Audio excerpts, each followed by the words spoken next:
As the seasons change, we remain introducing the Art for Change podcast gang. The intellectual Mr. Sapiosexual.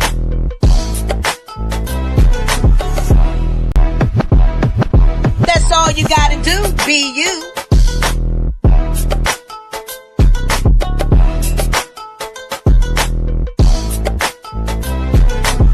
Montana Cobain pulling up in the truck.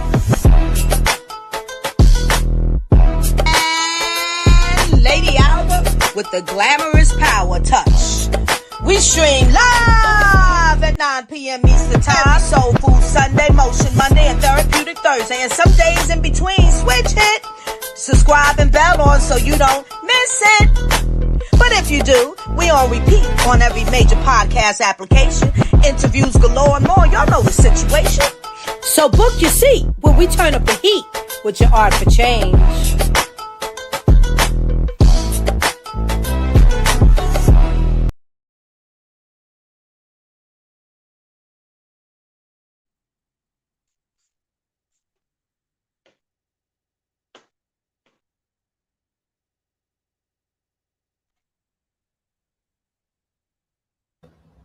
Hey, and we are live. Hey, what's going on, Art Through This and Change Makers? Yes, y'all. This is another episode of Art for Change podcast. Today it's Motion Monday, and I am your host, Mr. Sapiosexual, and my co-host in the building.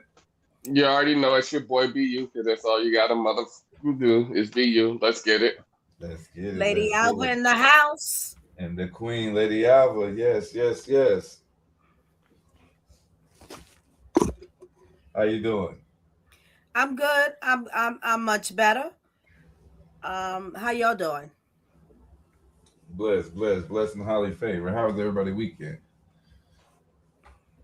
It was a good weekend. It was actually a good work day, a good Monday, actually. I think I got home at like 11. We got a good day, huh, my boy? From like 8 to 11. So it was like 3 hours, you know. So yeah, it was a good day, good weekend. I didn't do shit this weekend actually. I was in the house the whole weekend. You got to relax a little bit. Yeah, I ain't doing nothing. Just chill, watch TV. That UN game on right now too. That national championship college football. But yeah, it was chill. Oh yeah, who you going for? You got a team you going for? Miami. He said, Miami. I mean. Yeah, it's obvious. So. Well, for the people who don't know, that Mr. BU is from Florida, y'all. So yeah, he's from Miami. So he's definitely rooting for his hometown in the championship right now. Lady Alba, how was your weekend? Ooh. God bless you. Exhausting, very worrisome, very emotional, and grieving. Yeah, we had the celebration of life for my aunt on Sunday. Prior to that, my father I had to get him back to the hospital Thursday night, Friday morning, after midnight, Thursday night, Friday morning. And things escalated for him, but now they're de-escalated because some things he's doing better. He got intubated. He's not intubated anymore. Very, very, very trying time, Got one that's we know is gone. The other one, we don't know what's happening yet, So 2 elders, But I'm learning more in these circumstances and situations. I feel totally exhausted, as like when you're nauseated, you're so tired, But I'm still determined to keep the level and live life. So here I am tonight, because I was like, maybe, but why not, keep that level. I can grow in that. Because it's going to be more to come. As long as I'm living, it's going to be more to come. So. Yes, ma'am. That's it. Ma'am. Mm-hmm. Our condolences for your family and our prayers for your trying time. Thank you. Yes, ma'am. Most definitely. Definitely, yes. Thank you. Today is Martin Luther King Day for some of y'all children. Some of y'all parents, y'all might know y'all kids is at home today.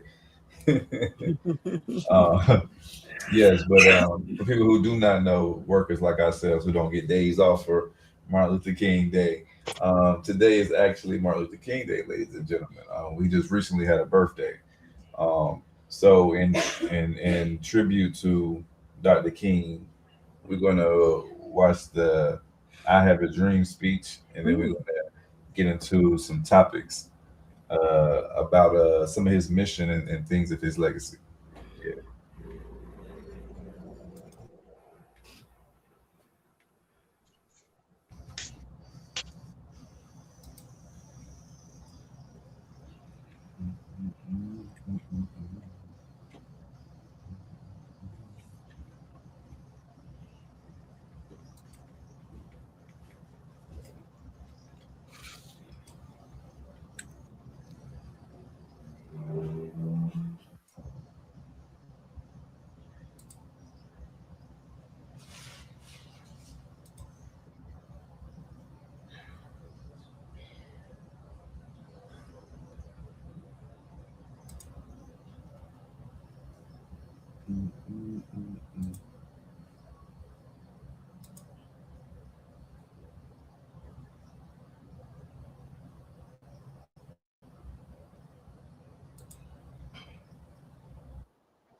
Dr. Martin Luther King, Jr.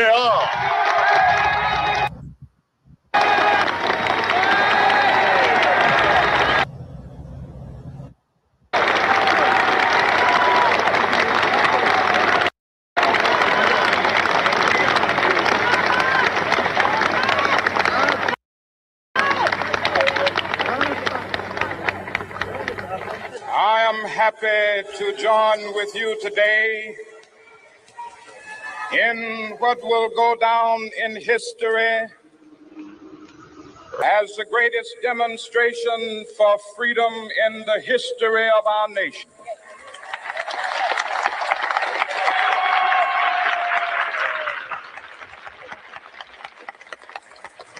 Five score years ago, a great American in whose symbolic shadow we stand today signed the Emancipation Proclamation.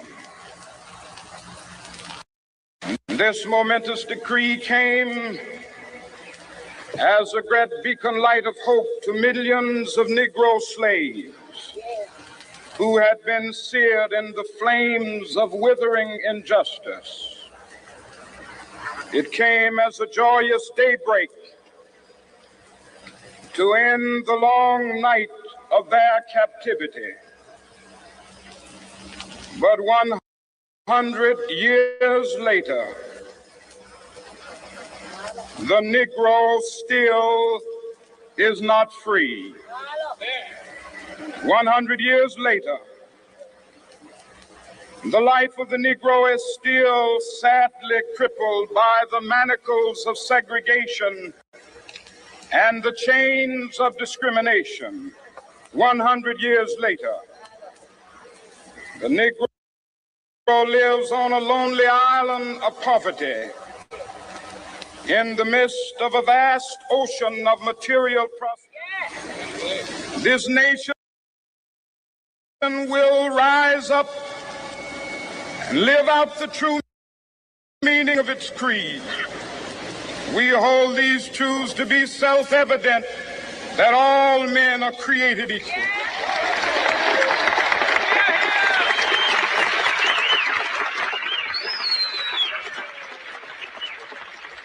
I have a dream that one day on the red hills of Georgia, the sons of former slaves and the sons of former slave owners will be able to sit down together at the table of brotherhood. I have a dream that one day, even the state of Mississippi, a state sweltering with the heat of injustice, sweltering with the heat of oppression, will be transformed into an oasis of freedom and justice. I have a dream that my 4 little children will one day live in a nation where they will not be judged by the color of their skin, but by the content of their character. I have a dream today.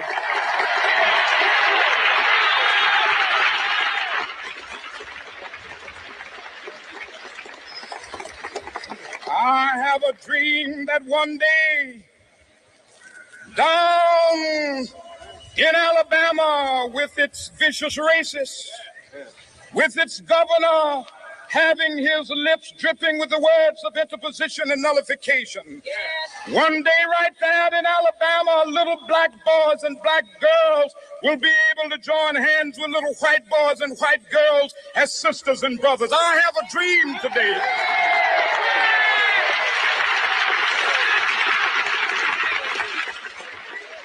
I have a dream that one day every valley shall be exalted, and every hill and mountain shall be made low. The rough places will be made plain, and the crooked places will be made straight. And the glory of the Lord shall be revealed, and all flesh shall see it together. This is our hope. This is a faith that I go back to the South with. With this faith, we will be able to hew out of the mountain of despair a stone of hope. With this faith, we will be able to transform the jangling discords of our nation into a beautiful symphony of brotherhood. With this faith, we will be able to work together, to pray together, to struggle together, to go to jail together, to stand up for freedom together, knowing that we will be free one day. This will be the day. This will be the day when all of God's children will be able to sing with new meaning, my country, tears of thee. Sweet land of liberty, of thee I sing. Land where my fathers died, land of the pilgrim's pride. From every mountainside, let freedom ring. And if America is to be a great nation, this must become true. And so let freedom ring. From the prodigious hilltops of New Hampshire, let freedom ring. From the mighty mountains of New York, let freedom ring. From the heightening Alleghenies of Pennsylvania, let freedom ring. From the snow-capped Rockies of Colorado, let freedom ring. From the curvaceous slopes of California. Not only that, let freedom ring from Stone Mountain of Georgia. Let freedom ring from Lookout Mountain of Tennessee. Let freedom ring from every hill and molehill of Mississippi, from every mountainside. Let freedom ring, and when this happens, when we allow freedom ring, when we let it ring from every village and every hamlet, from every state and every city, we will be able to speed up that day when all of God's black men and white men, Jews and Gentiles, Protestants and Catholics, will be able to join hands and sing in the words of the old Negro spirit. Free at last, free at last. Thank God Almighty, we are free at last.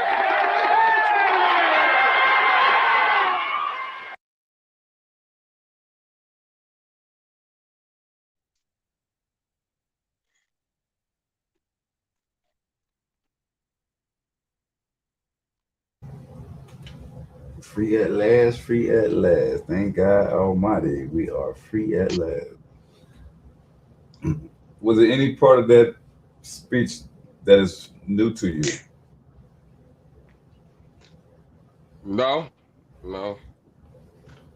I remember hearing that, I think, in school before. I'm surprised, actually, to say that, because I doubt they'll play it nowadays in school. Yeah. Lady Allen. I say no to none of it is new because we've heard it all our lives, But did it all, every portion of it register? If you're asking in that sense, what's new, what is new to my ears today, this moment as we are here and we listen to it, there were a couple of things that were new to me, to my ears, in receiving it again today. Right. Same. Huh? I said right. Same. Mm-hmm. Mm-hmm. Yes, ma'am. Yes, ma'am.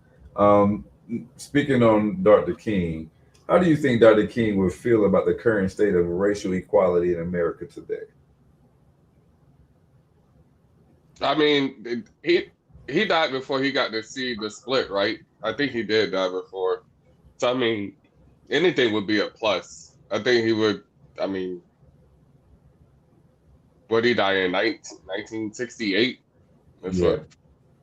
what, like 60, 70 years. I mean, we came a pretty long way. Maybe, you know, I think it'd be all right, you know,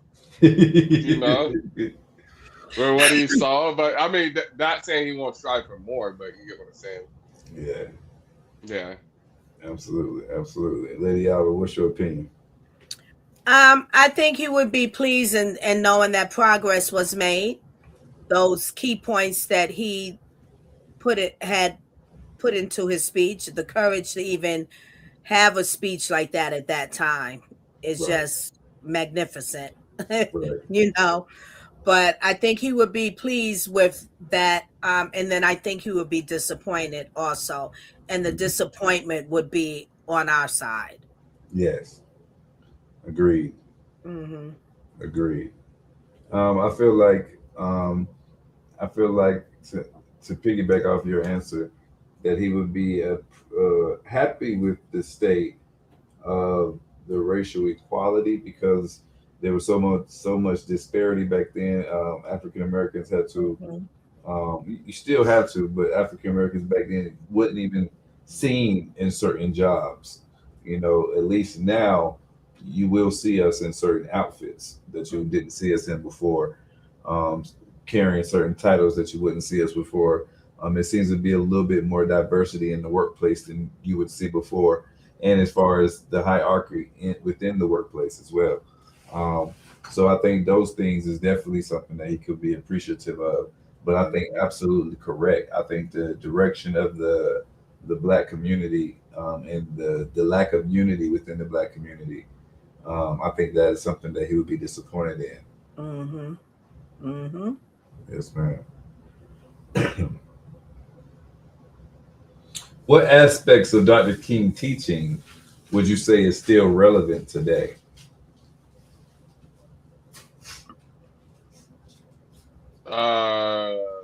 Fighting without violence. Yes, Because sir. he would hold up. No, yeah, that was him. Because the other nigga, that was Malcolm X. So that nigga wanted to beat you up. Yeah, so yeah. It's necessary. Hey.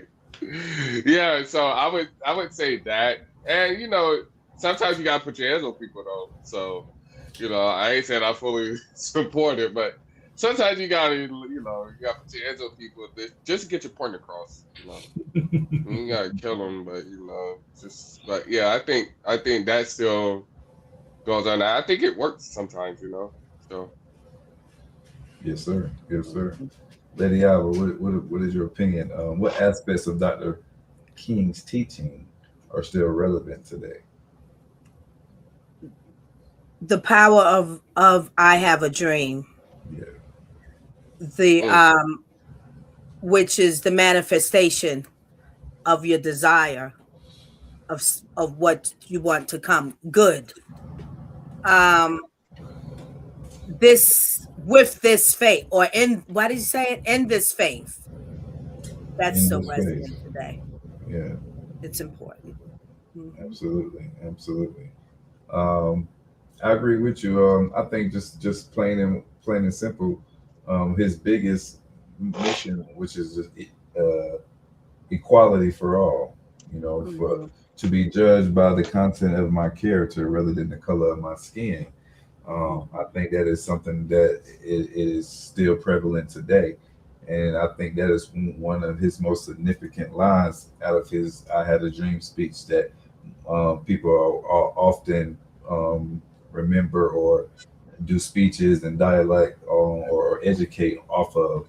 So yeah, absolutely. To be able to judge someone by the content of their character and not simply by the color of their skin. Mhm. You know, Can I absolutely. piggyback off of that? Yes, ma'am. You saying that just hit it, just put the nail in the wall of when I said how he would be, and you in agreement too, and expounded on that yourself.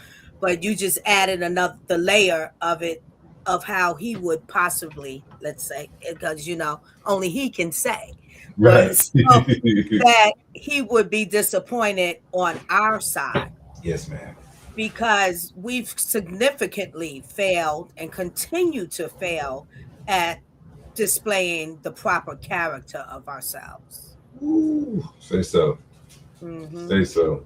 I mean, people, the young generation, I really think they need to open up their books and learn, how well articulate we were, how well diverse we were in education, and how we strive to become doctors and inventors and what so have you. So it's just disappointing to see us go in this direction. You know what I mean? When we have so many people to look up to. I mean, not trying to be, not trying to knock any other culture, but a lot of things that we use today, is a benefit off of, the black inventor. Yeah. You know what I mean? And now we don't even know that we can be astronauts. Now we don't even believe that we can, be quartermasters. You know what I mean? Or a fucking pilot or a president. You know what I mean? We don't see too many people in these spaces. How many black governors do you know right off the top? How many black senators do you know right off the top? And what are their policies? What do they stand for? We don't educate ourselves on our people that is, making a change in this world, or educating themselves, or being like one of the top billionaires is a black man. A lot of people don't know that. You know what I mean? So it's like, it's just things that we are not as versed on. And I just wish that we would educate ourselves and unite ourselves and be a solid, united front. Well, where do we start from with that? So I'm asking that, and I'm gonna give my answer, just because there's so many ways you can start and do that. And I want the younger people and the generations to come to know, educate yourselves doesn't always mean to hit the books. It can seriously and mainly start from the language you speak, how you speak, how we characterize ourselves individually, and how we characterize each other. We struggle in that because as we want educate yourselves, but yet we are uneducating ourselves with how we characterize one another through our language. Okay. All right. Another profound on that. Systematic racism in today's society. In what ways do you see systematic racism manifesting in today's institutions?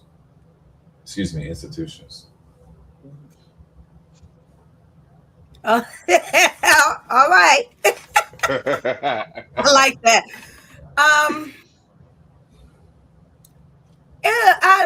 It's the same. It's the same story. The tune is just a little different. The ink on the wall is the stain is the same. It just changes in ways as we evolve in life. So that only certain things, cannot come back at all. That I feel like is impossible. But it's still a way where they put in these wedges or these bars to hold us back. And sometimes it's very subliminal, and many of us don't realize it. And we eat the subliminal apple like it's okay, and then we caught up.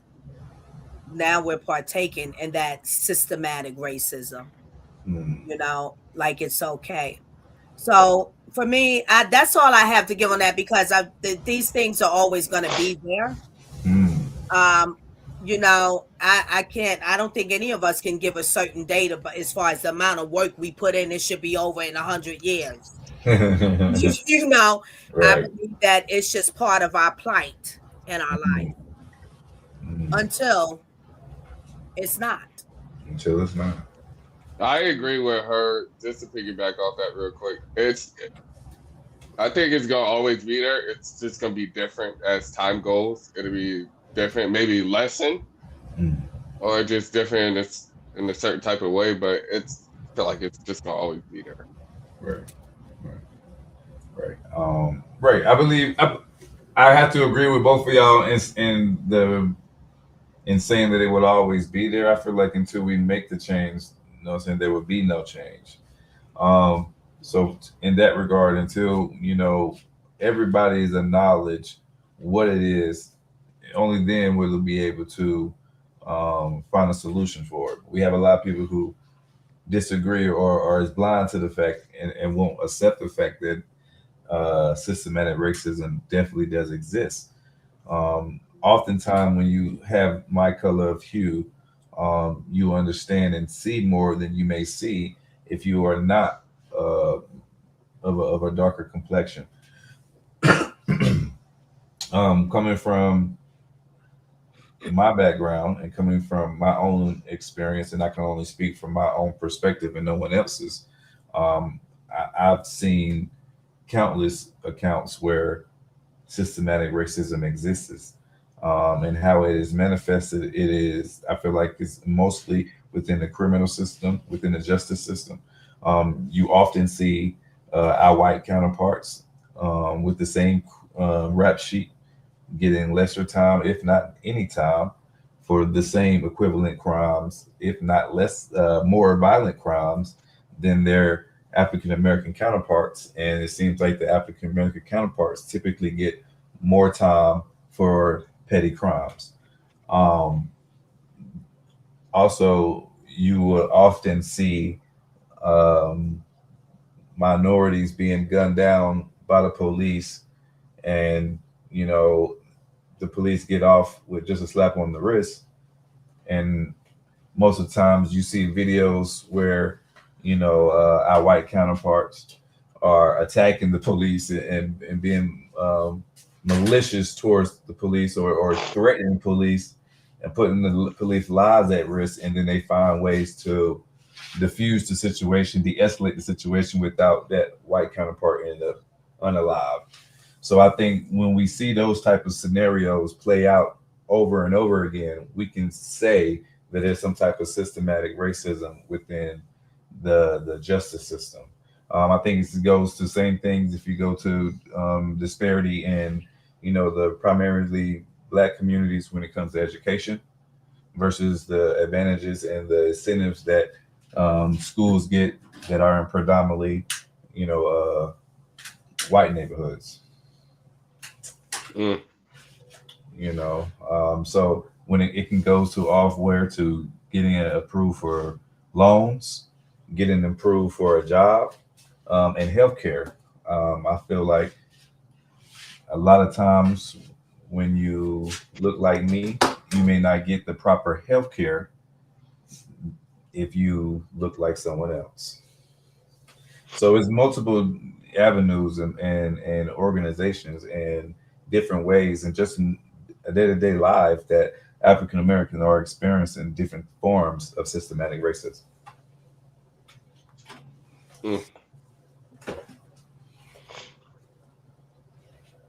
Moving right along, what steps could individuals take to combat systematic racism in their own communities?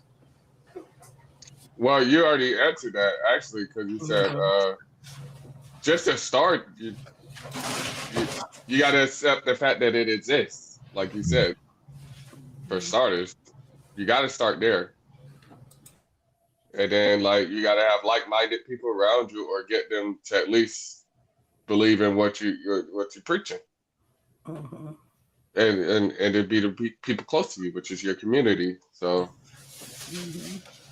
Absolutely. Lady Howard, what's your opinion on that? Agreed. You have to know that it exists and know the particles or the variables of it existing. And you have to draw up a plan of how do we pour our energy, our life into diffuse this, to put a stop to it, and know that it's not going to happen overnight, because it hasn't happened overnight yet. So, but we have progressed. So we see that we can still progress, but you have to have a plan to keep the progression going. And a specific plan, to me, is about how you're going to operate in this systematic racism system. Not how you're going to get them first and foremost, because you can't make anybody do anything, but you start with yourself. And that plan, starting with yourself, needs to be that perfect puzzle pieces that can shift the atmosphere, which means it's going to shift you in time. But you got to show up with that virtue. You got to show up with that authority. You have to show up with that candor. You have to show up with that intellectual level. You have to show up that way. Can't be sloppy at all. You have to show up with the idea to win. And that relates to Martin Luther King. I have a dream. I hear you, Shawty. There you go.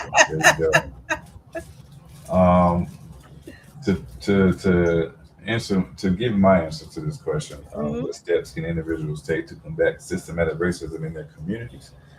I think the biggest thing that you can do is dress how you want to be addressed. It says the statement is to judge me by the content of my character rather than the color of my skin.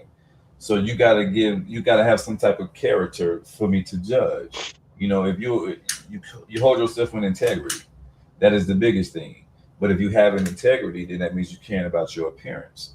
So there goes my saying, dress how you want to be addressed.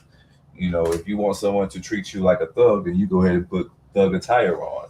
If you want somebody to treat you like a hoe, excuse my French, you put a hoe attire on. If you want somebody to treat you like a businessman, guess what? You put a businessman attire on. If you want somebody to treat you of elegance, of a class, then you need to look like elegance. You need to look like class. And I feel like we cannot expect someone to treat us higher than we respect ourselves. If I come into this place with my pants down low, you know, with myself ungroomed and talking belligerent, how can I expect someone to respect me and to take me serious when obviously I don't respect myself? So I think that these are ways that individuals can combat systematic racism by just giving them something positive to see. Give them a positive example of what you're trying to represent. Because if you've given them the exact status, not status, but if you've given them the exact stereotype of what they already assume you to be, if you checking off all the lists of what someone told them Black people are, you know what I mean, then you are contributing to the systematic racism. Can I piggyback off that? Yes, ma'am. So and I agree 100. And I think we all stumble in that. We all are guilty of that. You know, at very different times or circumstances that even provoke us to come to let down that character and become a little messy or nitty gritty, if you will. But if we're really serious about that and speaking that, then we have to uphold that bar. So that really means, gentlemen, you got to call women properly. Women, you got to call men properly. You can't be, oh, well, that's how it is in the hood, or we driving it. No. You got to keep the bar up. Because it's a cost. The cost that it's a price, a high price that, or am I saying it right? Help me out, mister, because you know what I'm trying to say with that. The cost is too high. That's what I'm trying to say. Man, it's too expensive. And that's when we feel like, oh, we not getting nowhere. We going back. Well, we're all accountable for that. Yes, because every little piece of the puzzle matters. It's not full. It's not complete until we got all pieces. There you go. Yes, ma'am. That's Yes, ma'am. right. You are absolutely right, and I got to get better at that too. You know, what I mean, just like just in my own verbiage. You know, the other show we was talking the other night, and we was talking loosely and candid, and I always listen to our show the next day on the audio version. And I just kept hearing myself refer to women as bitches, bitches, bitches, and I was like, damn, I really got to fix that. You know what I mean? Because I am with five queens, and I'm sitting here saying bitches, bitches, bitches, but it was so trained, you know what I mean, that I didn't even catch it during the show. You know what I mean? Yeah. So, and I would just discuss it with myself as many times as I had said it and referred to the women in that way. You know what I mean? So you are absolutely right. You know, Yeah. And I need that's to good switch that you do that. You hold yourself accountable. You listen. If you didn't listen to yourself when you speaking it, but then you go back and listen to yourself when you think about it, you know what you said. If it's not audio where you can actually listen to it, then you reflect on it, because stumbles will happen.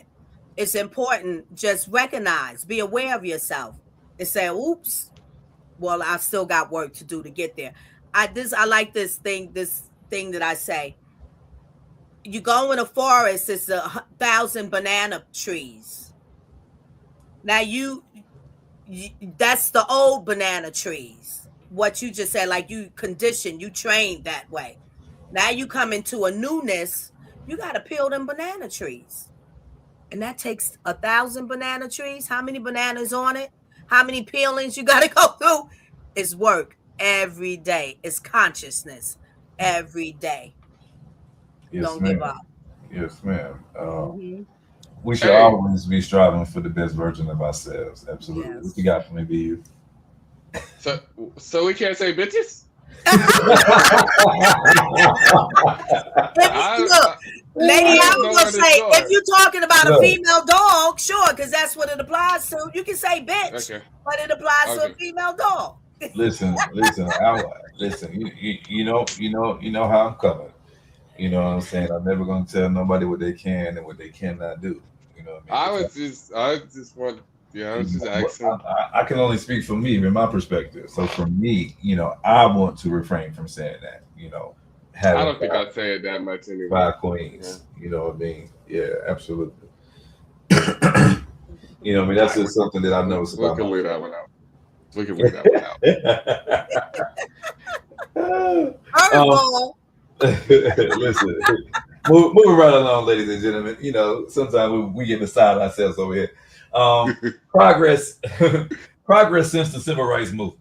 Do you believe that we've made significant progress since the civil rights movement? Why or why not? I think so. I mean, it's obvious. Like, just look at it. Look at the times. Like, look at our kids. Our kids don't see color, but now they barely see like each other because fucking the electronics. But like, I mean, yeah, I think we came a long way, and it's obvious. We got longer to go, but it's obvious. Absolutely, absolutely. One will have to concur. Aye, aye. One would have to concur, and I think it has definitely been some significant progress. I mean, no one can say that it hasn't.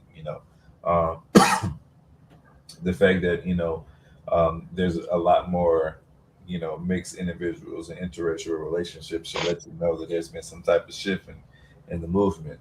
Um, a lot of these men who may have grown up racist or had old philosophies now have mixed children or mixed grandkids.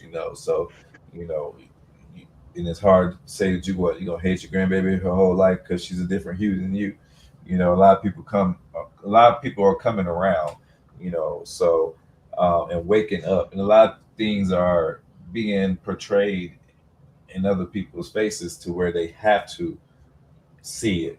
And I think a lot of people more now do. Um, I, as many as people are still treating us, poorly, based off the color of our skin. There's a lot um, of people from other ethnicities, especially the white community, that see our plight and like, hey, look, I'm just letting you know, look, none of that shit going on over here. You know what I mean? I see your struggle, I see your plight. You know what I mean? And I don't agree with it.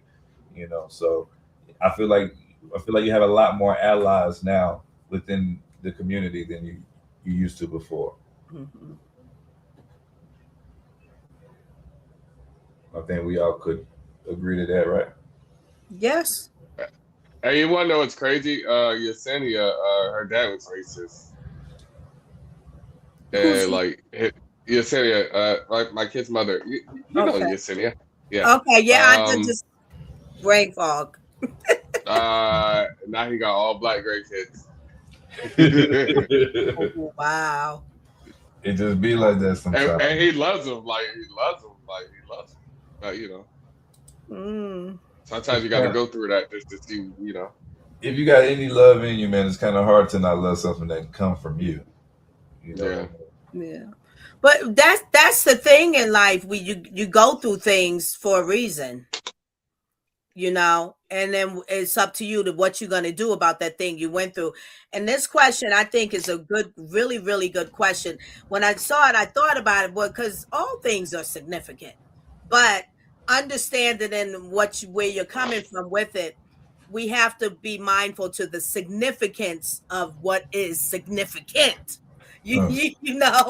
Because certain things that have the quality where that's a shift.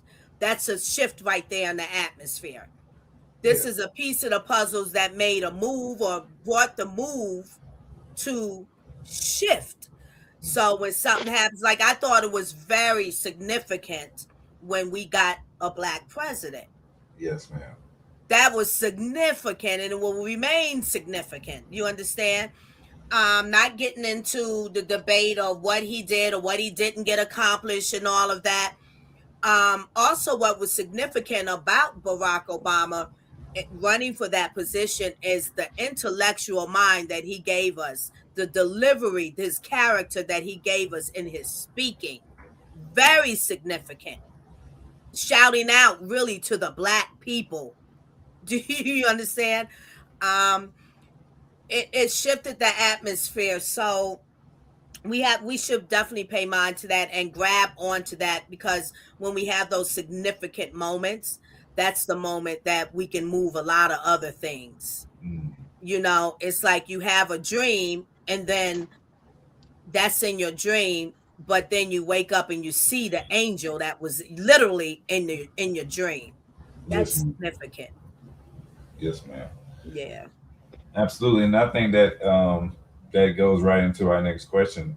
The next question was, what are some recent events that demonstrate positive progression and setbacks in the fight for equality?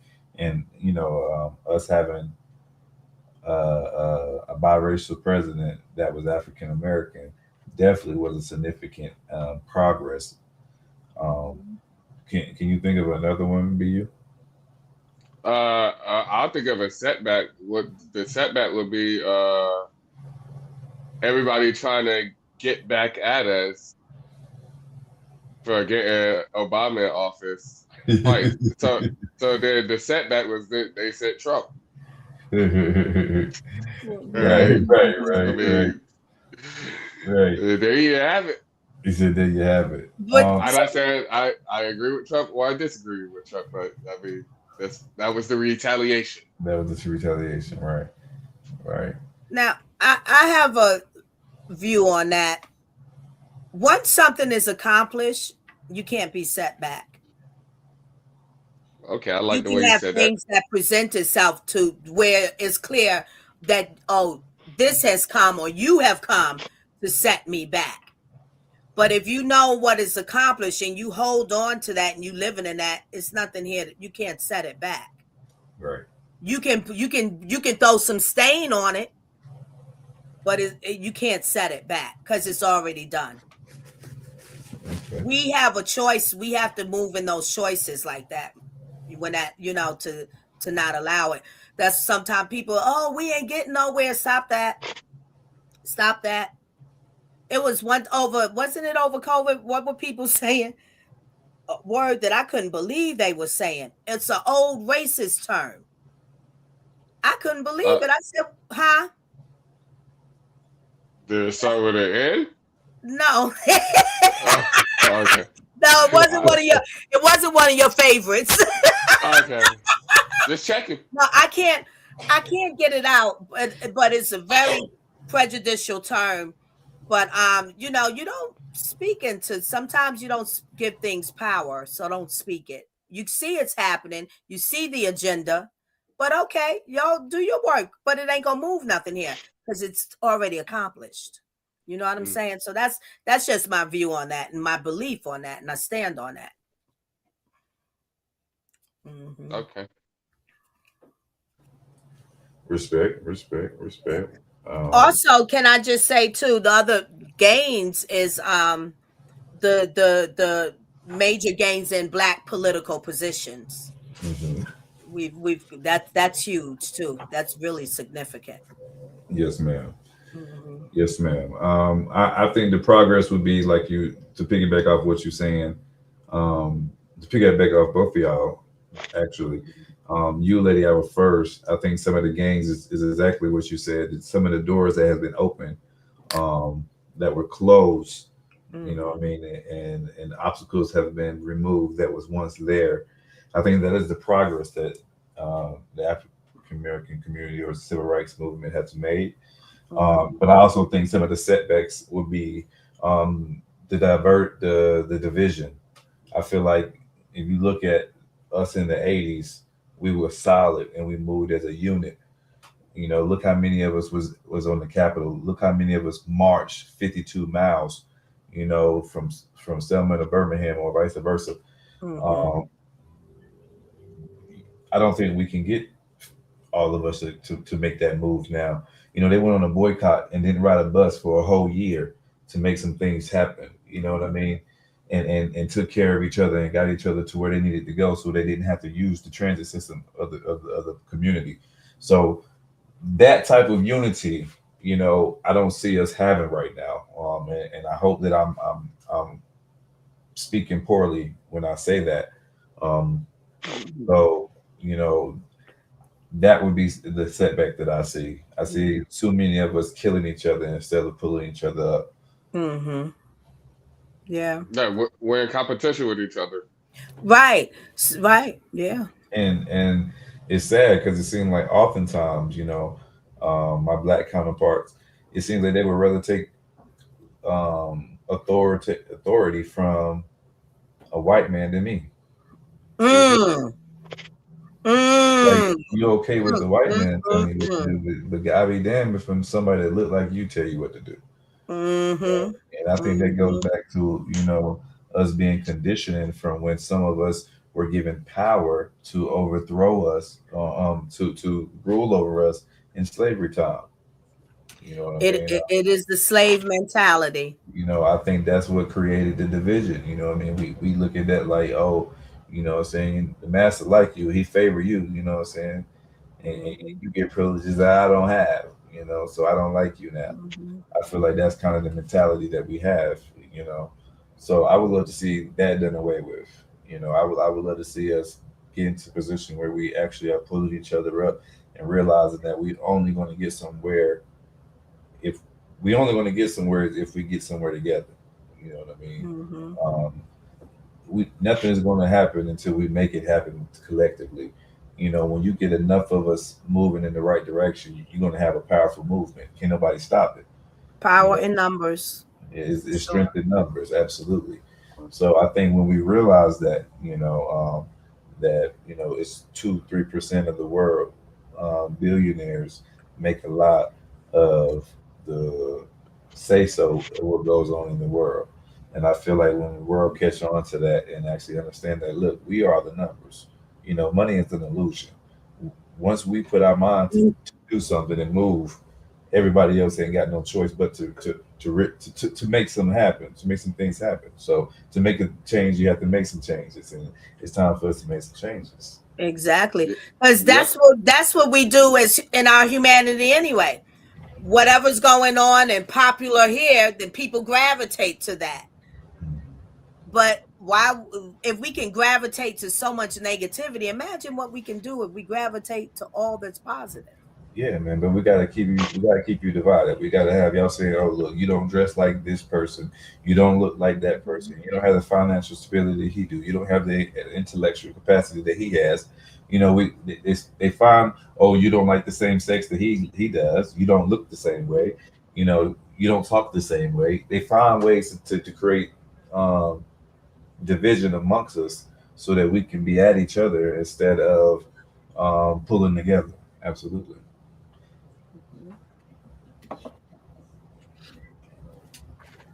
Future with Dr. King.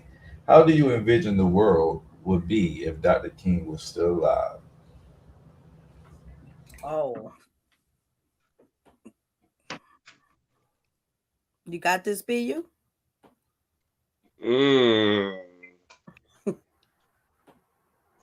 I don't. I think his death sparked more than like if he didn't die. Yeah, I'm going off a limb with this. Bear with me. If he didn't die, like I think his death sparked more of an impact than him like still being alive. And like it sucks to say he had to die for change to happen, but that's pretty much what happened because he didn't get to see the change, actually, to be honest.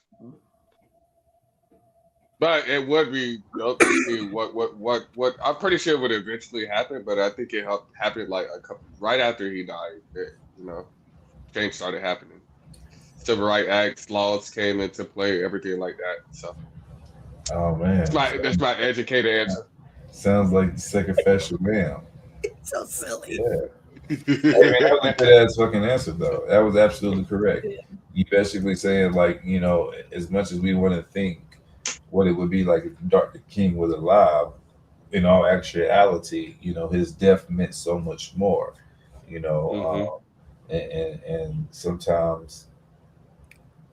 sometimes we have to die before we can live.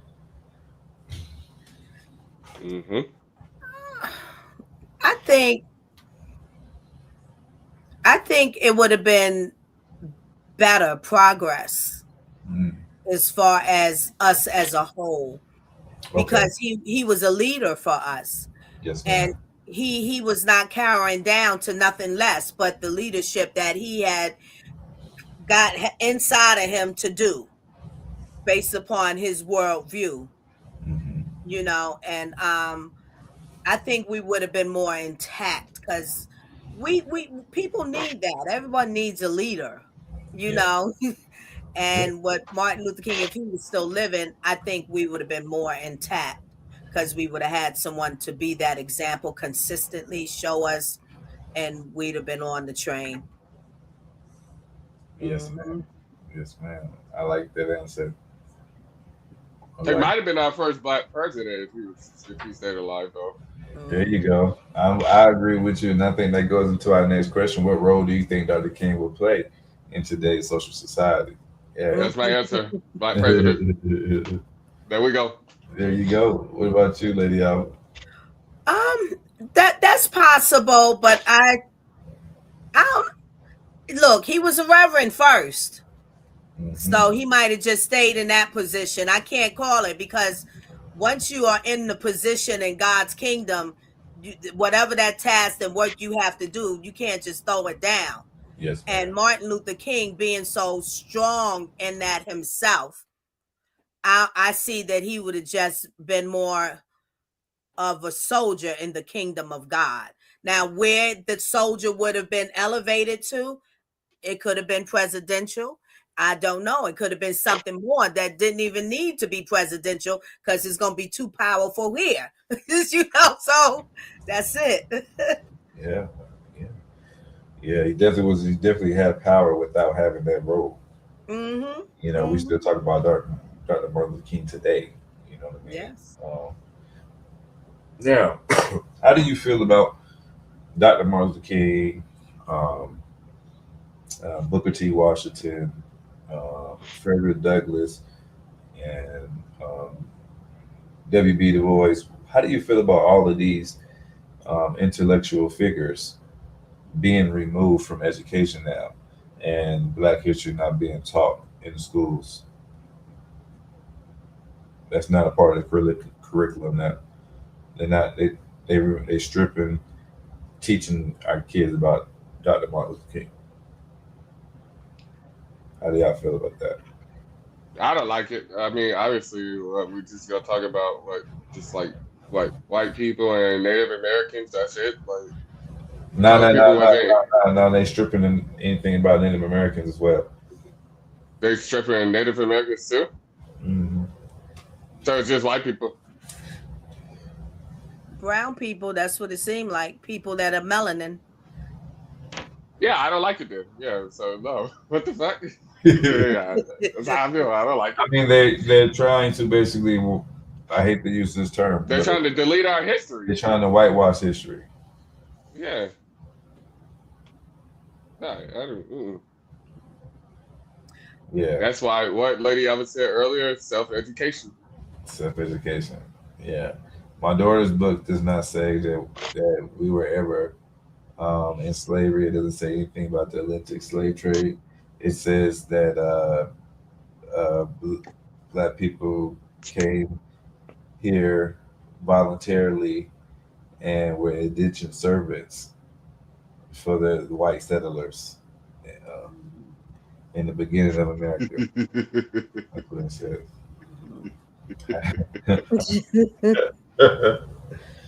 Yeah, Wow. and it says that the Indians gave up their land. They didn't just come take And they it. don't call them Indian. They just said the natives people gave up their land. The native. Gave up their land.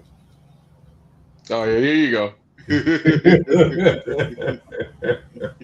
No. I can't make this shit up, y'all. Read your kids' books, man. This is what your grandkids and your kids being taught if they are in elementary right now. That's crazy. Check it out. That's crazy. Yeah. So Go ahead. I have what you said and what they are doing and what they have done. I want to do some more due diligence about that. And I just did a quick search. And it does come up. I just asked, are they removing Black history from the schools? I just want to make sure we're accurate on this, especially but it says that there isn't a universal removal of Black history, but rather significant state level restrictions and debates over how it's taught, with some laws banning discussion of systematic racism, often linked parentheses to critical race theory, leading to a chilling effect on educators, while other states mandate Black history but struggle with implementation, creating confusion and tension around curriculum, particularly regarding sensitive topics like slavery's impact. So, and then there's more, they break it down.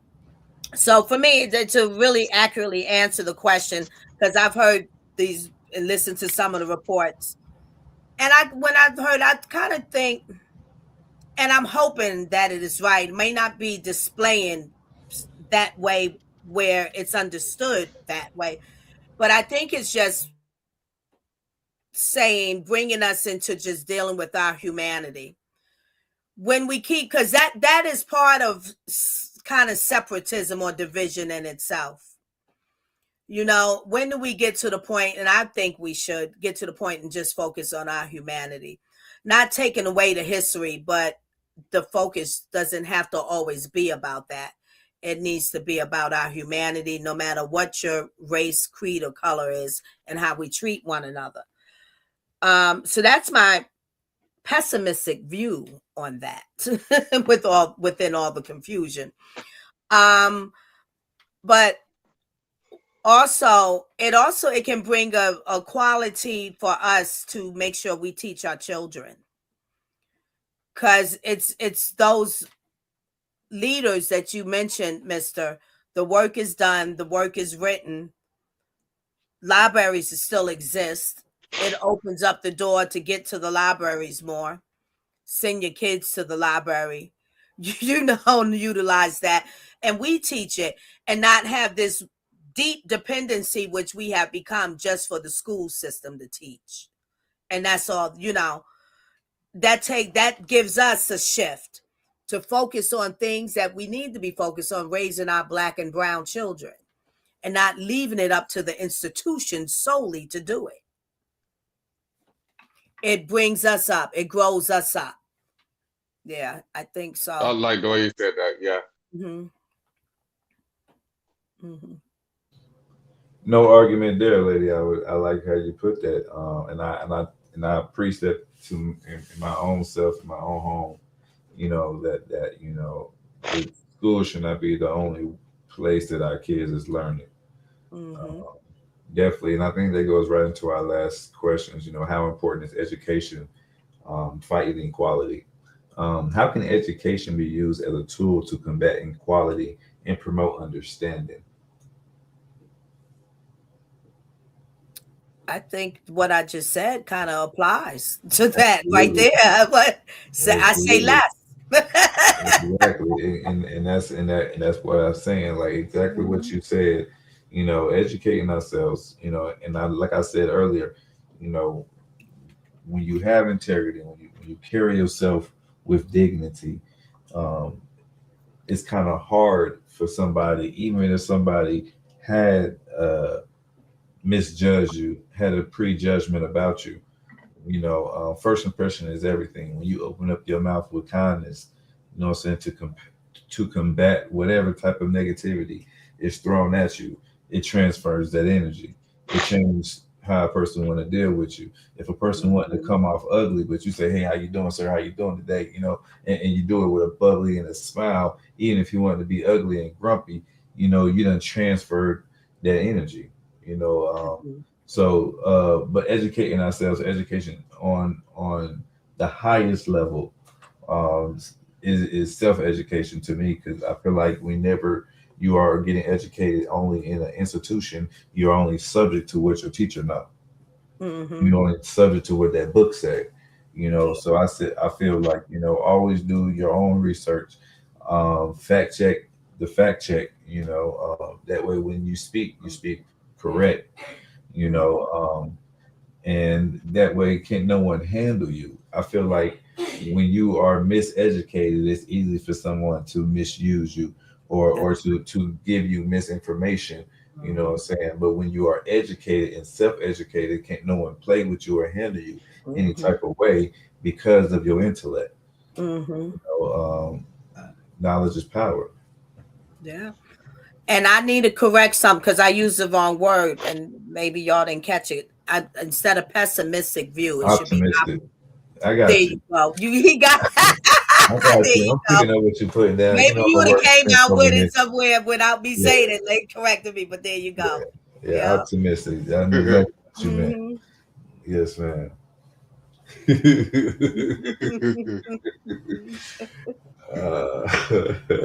Now back to your original statement, which you was talking about earlier when you were saying the school was removing it.